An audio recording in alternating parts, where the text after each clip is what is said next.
আমি যখন ছোট ছিলাম পৌষ সংক্রান্তিতে মাকে দেখতাম পিঠে বানানোর জন্য চালের গুঁড়ো করতে ঢেঁকিতে। ওই যে চালের গুঁড়ো থেকে শুরু করে পিঠে বানানো পর্যন্ত মায়ের পাশে বসে বসে দেখতাম আর গরম গরম খেতাম। কতই না ভালো লাগতো।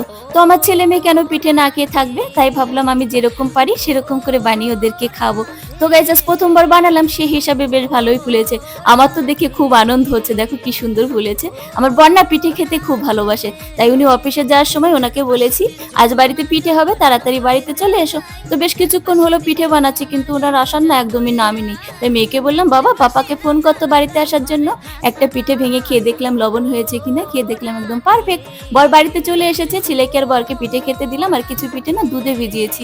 অনেক রকমের পিঠে বানানোর ইচ্ছা ছিল, প্রচন্ড ঠান্ডা সেই কারণে বানাতে পারলাম না, কালকেই বানাবো। তো গাইস তোমাদের বাড়িতে কত রকমের পিঠে হয়েছে কমেন্টে জানিও, আর কোন পিঠে খেতে সব থেকে বেশি ভালো লাগে। আমার ভিডিওটি যদি ভালো লেগে থাকে চ্যানেলটি সাবস্ক্রাইব করো। সবাই ভালো থেকো, বাই বাই।